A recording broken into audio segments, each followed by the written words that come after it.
holy and correct. Now, covered with the blood of Jesus, I bind all demonic spirits in me, and I declare all curses, 7 times in Jesus' name. Jesus has the blessed spiritually, financially, and physically. Jesus is the deliverer and wants to set you free with all your problems, pains, torments, and bad habits. He cares for souls because the deliverer is the soul. We can't stop deliverance in the name of Jesus, and it's free. The devil is a liar. Everyone is delivered because everyone has demons. He has never met anyone with normal demons. If you sincerely want hope for yourself, call back or leave a message at the phone and you're going to find it. Call the prayer log with your call. In the meantime, fast, pray, and expect miracles, experience, and deliverance. Deliverance will give you a closer walk with the Lord.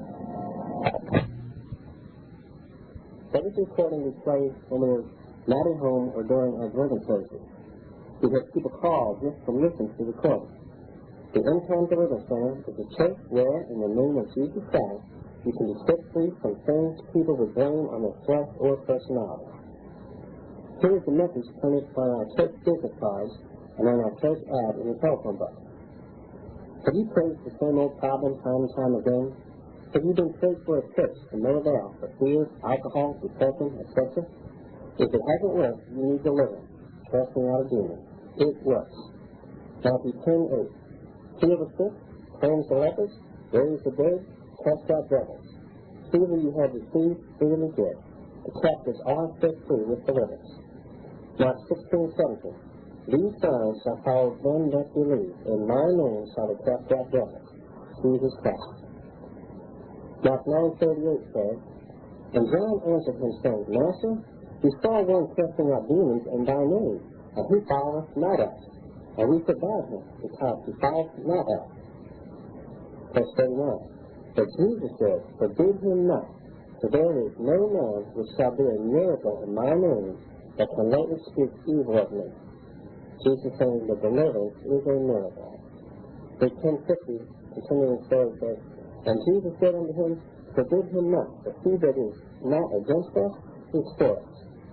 As you listen to this tape, you have Jesus Christ living in your heart. Now you have all kinds of problems. Maybe you have a temper or a drinking problem. How about a drug problem? Even medication. Do you smoke or curse? Do you touch your eyes following men or women as they pass? That's lust. Do you wander from church to church, job to job, city to city? That's a vagabond. Do you get depressed a lot? Are you sad, lonely, or feel rejected? Are you always broke? That's poverty. Are you into pornography? Are you sick? Have a disease? Do you have bitterness or unforgiveness in your heart towards anyone? If you do, they can cause cancer and arthritis. What kind of God would he serve who would want his children to have all these problems until they die and go to heaven?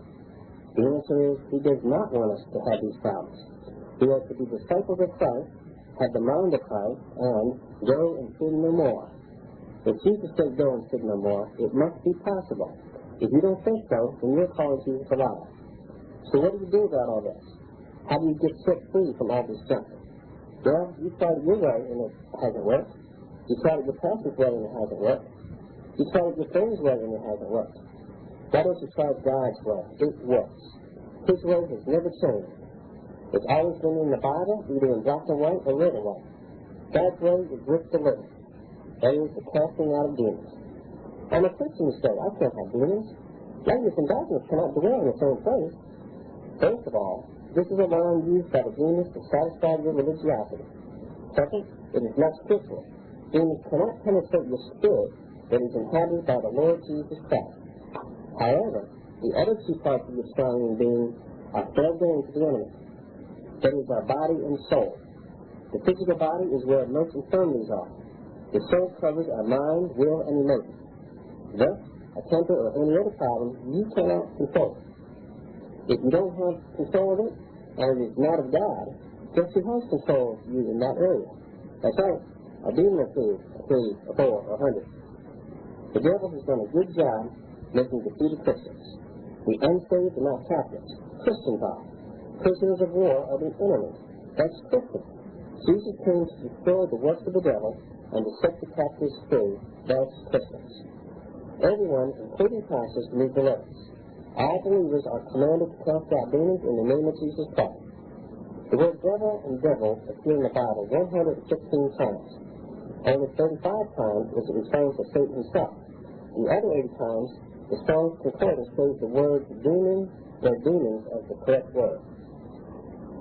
As deliverance ministers, we don't tell you what you would like to hear or give an understanding so you don't get mad about it. We tell you the truth without beating around the bush. If you have a problem, it is probably a demon. We have nothing to lose, but you have everything to gain. The bottom line is, do you want help?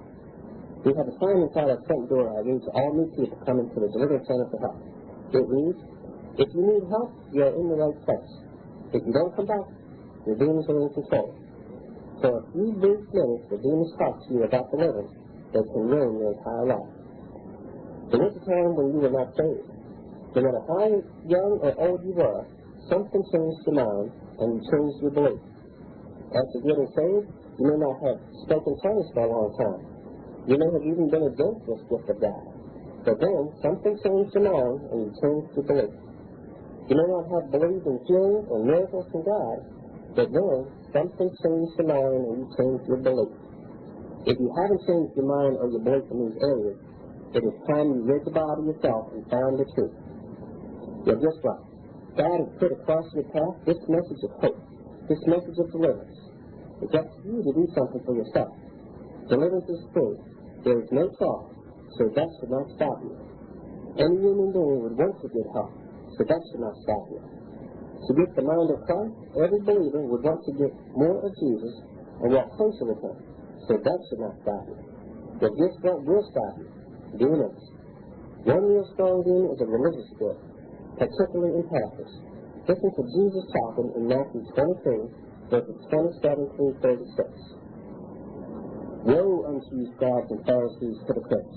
For you are like unto washed sepulchres, which indeed appear beautiful outward, but are within full of dead men's bones and of all uncleanness. Even so, ye also outwardly appear righteous unto men, but within ye are full of hypocrisy and iniquity. Woe unto you, scribes and Pharisees, hypocrites! Because you build the tombs of the prophets and garnish the sepulchres of the righteous. And say, if we had been in the days of our fathers, we would not have been partakers with them in the blood of the prophets. Therefore ye be witnesses unto yourselves that ye are the children of them which killed the prophets. Fill ye up then the measure of your fathers. Ye serpents, ye generation of vipers, how can ye escape the damnation of hell?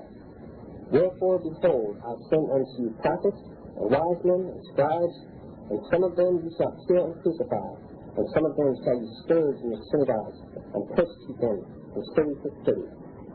That upon you may come all the righteous bloodshed upon the earth, from the blood of righteous Abel, and to the blood of Zechariah, son of Barachiah, whom ye slew between the temple and the altar. Verily I say unto you, all these things shall come upon this generation. Denominational spirits are also strong.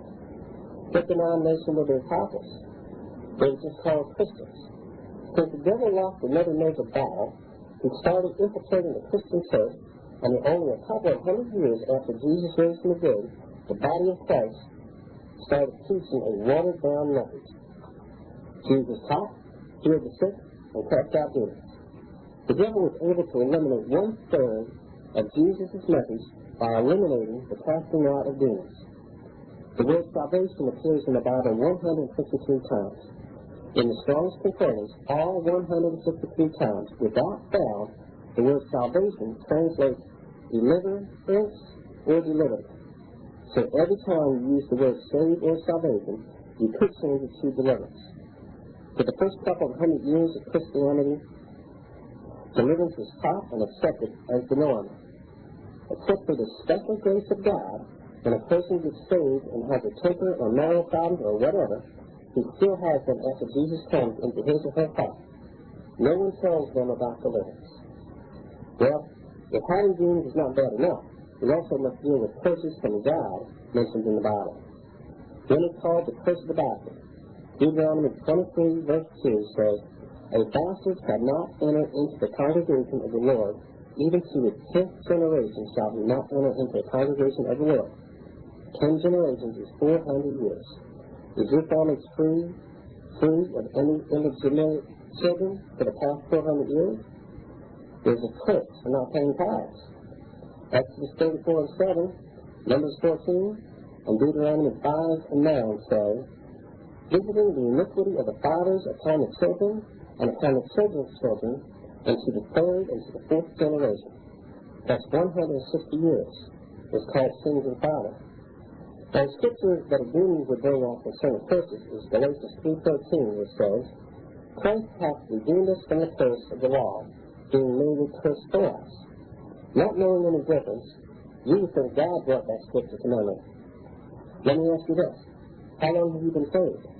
I was 29. Now, the salvation or deliverance scriptures have been in the Bible for a long, long time. If through Jesus we are saved, how come I wasn't saved until I was 29? How come the whole world is not saved? After all, it is in the Bible. The answer is, it is not automatic. We do not get saved until we appropriate salvation and ask Jesus into our hearts. Likewise, we are not automatically free from curses when we get saved. We also must appropriate it by breaking the curses in Jesus' name. In 1989, the Deliverance Center has had over 700 deliverance sessions. Every one of these for Christians, and except for just a few, all spoke in tongues. All deliverance ministries will tell you the same thing about Christians having demons. If you have listened this far, hopefully you could care less what you think, as long as you recognize you need and want help. Deliverance will help you. So you prove it to me, folks. Do you believe Jesus Christ? In Matthew 16:21 it says, Then Jesus went thence, and departed into the coast of Tyre and Sidon. And behold, a woman of Canaan came out of the same coast, and cried unto him, saying, Have mercy on me, O Lord, thou son of David. My daughter is grievously vexed with a demon. But he answered him not a word, and his disciples came and besought him, saying, Send her away, for she crieth after us. But he answered and said, I am not sent but unto the lost sheep of the house of Israel. He was sent to the Jews, God's people, not the Gentiles. Verse 25. Then came she and worshipped him, saying, Lord, help me. But he answered and said, It is not meet to take the children's bread and to cast it to the dogs. The children's bread, that was the godly Jews. The dogs was the term applied to Gentiles. This story is repeated in Mark 7:24 through 30. The lady was seeking deliverance for her daughter. She got it. What is important here is who Jesus said deliverance is for, and not that the daughter was delivered. Look at Mark 7:21. Jesus talking. For from within, out of the heart of men, proceed evil thoughts, adulteries, fornications, murders, theft, covetousness, wickedness, deceit, lasciviousness, an evil eye, blasphemy, pride, foolishness. All these evil things come from within and defile the man. Here are just 13 demons Jesus mentioned. How about the Lord's Prayer? Matthew 6:13 and Luke 11:4. Jesus talking. But deliver us from evil. Who is he talking to? The disciples. These who are saved are supposed to be disciples.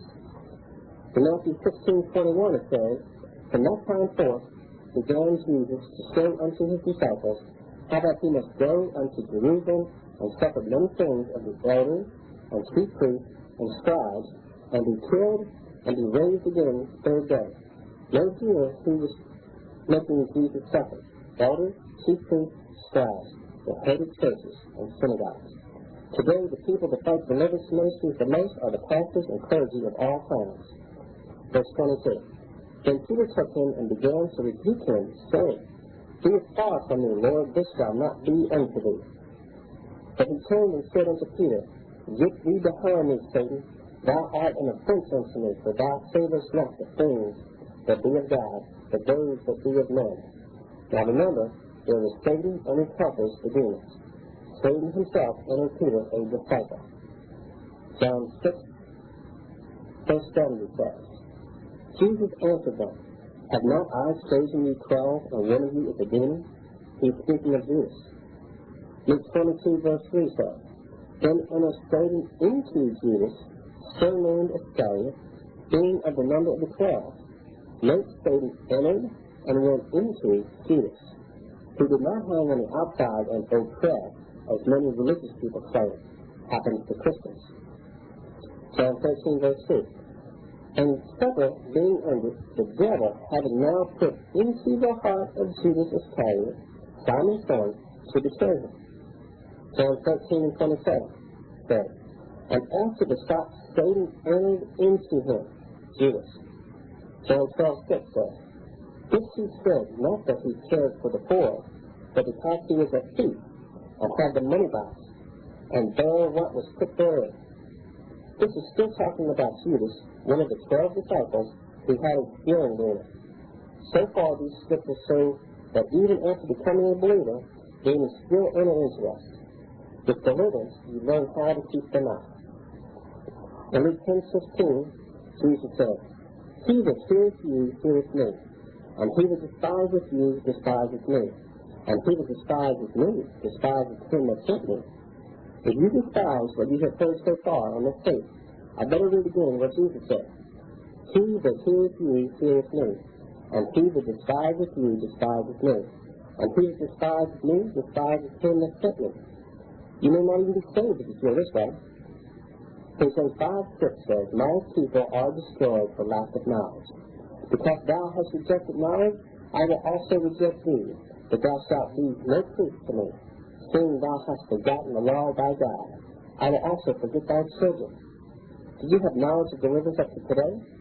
Well, if you have some knowledge of deliverance, you should seek help, not just for yourself, but so you can help others. Once in deliverance, you can't be a bench warmer. Freely you have received, freely give.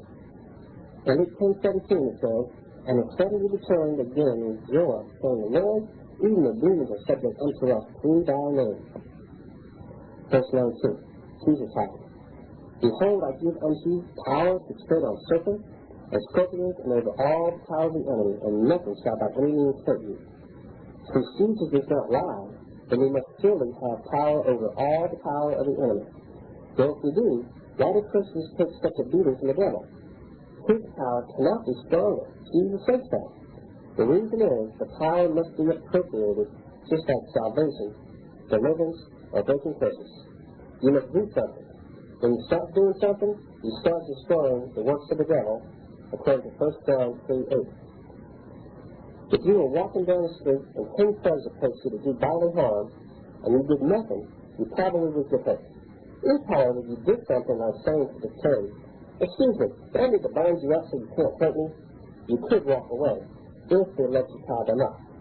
Well, with the power we have through the name of our Lord and Savior Jesus Christ, we can say, in Jesus' name, I bind up every demon around me, and I cover myself with the blood of Jesus. Now you are doing something. The demons around you are supernaturally bound up, and you don't even have to ask. In Luke 13 is another writing of a godly woman getting delivered, verse 10. And he, Jesus, was teaching in one of the synagogues on the Sabbath. Note Jesus was in a church when this happened. Verse 9. And behold, there was a woman which had a spirit of infirmity, like a demon, 18 years, and was bowed together, and could in no wise lift herself. And when Jesus saw her, he called her to him and said unto her, Woman, thou art loosed from thy infirmity. And he laid his hands on her, and immediately she was made straight, and glorified God. Verse 16, Jesus speaking, and ought not this woman, being a daughter of Abraham, whom Satan hath bound low these 18 years, be loosed from this bond on the Sabbath day? Being called a daughter of Abraham, then she was a godly woman, who when she died would go to paradise or heaven after Jesus rose from the dead. There are many other scriptures, but the purpose of this message is not to convince you Christians can have demons, but to give you to seek help from any ministry doing deliverance on a regular basis. You may think that Christians can have demons, but do you think you have demons? If you say no, you are being deceived by a lying demon, so you at least have one. How often do you have to do deliverance? Since we are supposed to be disciples of Jesus, let's see what he says. In Luke 13:32, Jesus says, I cast out demons and I do healing today and tomorrow. That's good enough for me. Jesus did deliverance daily. You do not get into the mess you are in overnight, and you won't be demon free overnight either. When you go to the doctor, they ask you, Is there any history in your family of heart trouble, high blood pressure, cancer, etc.?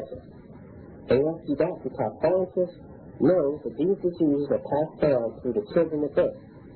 They can call it hereditary, or passing through the genes, or passing through the blood, or whatever. It's called a disease. Since all sickness comes from the devil, that makes him firmly a demon. You have certainly heard of many members in the same family having the same problem or dying of the same problem. You can break that curse and get delivered so you don't have to die with it or have it either. If your family has a history of cancer or arthritis or heart attack or whatever, chances of you also getting it are good. It is in the blood, but it is not in the genes. It is in the genes that are passed down even at conception. If I was not in deliverance, I sure would be looking for someone that does. Not everyone has the same demons, but they can. Many people have a temper, but everyone does not. The devil is a legalist. He goes by the book, and so his demons do also. If you have a deed on your home, and you are making your payments on time, no one can evict you because of your legal doctrine. Same thing on a lease. But if you fail to make a payment, the owner or mortgage company will get another legal document to have you evicted. Many demons have legal rights to be inhabited in you. For instance, if you ever played with a Ouija board or Dungeons and Dragons, you open the door allowing many occult demons in. This is their legal grounds for staying in you. It doesn't matter how many times you say come out in Jesus' name, they do not have to come out. Do you know how simple it is to be saved? It's just as simple to break the legal grounds the demons may have. Just say, Father, in Jesus' name, I renounce playing with the Ouija board and ask you to forgive me for this sin. This renouncing and asking for forgiveness would apply to anything to break the legal grounds. Something that gives legal grounds to all demons is unforgiveness. Remember too that unforgiveness can cause cancer and arthritis. After ensuring a person is saved, the first thing you do in a deliverance session is to get the person to forgive their mother, father, brothers, sisters, grandparents, all ancestors, living and dead, and anyone else who may have hurt them in any way. You must forgive everyone, or you cannot get delivered. Even that boss that fired you, or your dad that hates you or molested you. Everyone. Before going through deliverance, we have a counseling session to find out about you and what kind of demons we will be dealing with. For instance, if you are molested or raped, there are many family demons. There are thousands upon thousands of names of demons. A sure sign of a demon is any area of your life that drives, torments, or controls you in any way. Overeating, for instance, where you have no control. A driving force that compels you to look at pornography. A tormenting in your mind because of an abortion you were involved in. Demons are nasty. In John 10:10, Jesus says, the thief comes not but for to steal and to kill and to destroy. The devil is doing a good job, too. To stick the church today. From the bench warmers, the people we would call on top, there are marriage problems, poverty, sickness, premature death, etc. All because the devil is doing his job, but Christians are not doing theirs. Some Christians even think they can go to heaven when they die with sin in their life, meaning they committed sin and did not ask Jesus to forgive them. In 1 Corinthians 6:9 and 10 says, Know ye not that the unrighteous shall not inherit the kingdom of God? Do not deceive, neither fornicators, nor idolaters, nor adulterers, nor effeminate, nor abusers of themselves with mankind, nor thieves, nor covetous, nor drunkards, nor revilers, nor extortioners shall inherit the kingdom of God. These are not my words, but the word of God. These are all sins in God's eyes. In Revelation 21 and 8 it says, that the fearful and unbelieving and the abominable and murderers and whoremongers and sorcerers and idolaters and all liars shall have their part in the lake which burneth with fire and brimstone, which is the second death. Again, these are not my words, but the word of God. Sin is sin. There is no sin bigger than another. This scripture says liars will go to hell.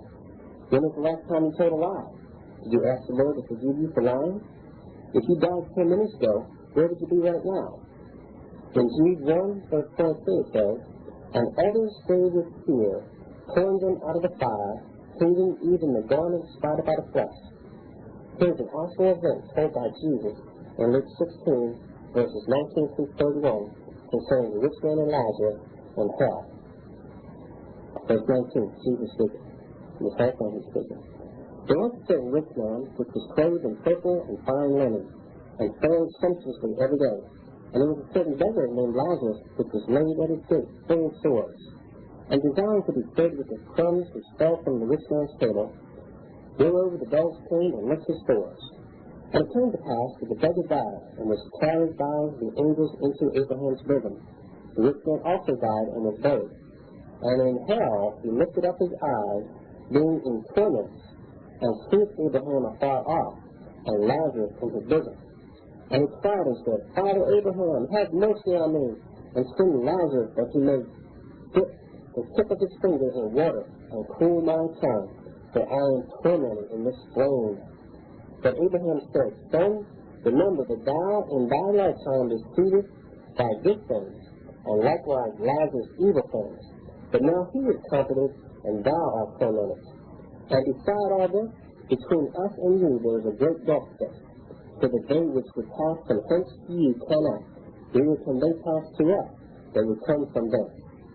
Then he said, I pray thee therefore, Father, that thou wouldest send him to my father's house, for I have 5 brethren, that he may testify unto them, lest they also come into this place of torment. Abraham said unto him, They have Moses and the prophets, let them hear them. And he said, Nay, Father Abraham, if one went unto them from the dead, they will repent. And he said unto them, If they hear not Moses and the prophets, neither will they be persuaded that one rose from the dead. Hell is a real place. You are in pain and torment. You thirst. There is flame. You can't cross over after getting there, and you will be there forever and ever.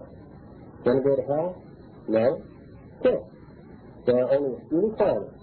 1, that you believe Jesus Christ is in fact the Son of God. 2, that you believe Jesus Christ died for your sins and rose from the dead the 3rd day. 3, that you repent of all your sins, and with the help of Jesus you will go and sin no more. The Lord knows your heart, so if you are sincere, say this out loud after me.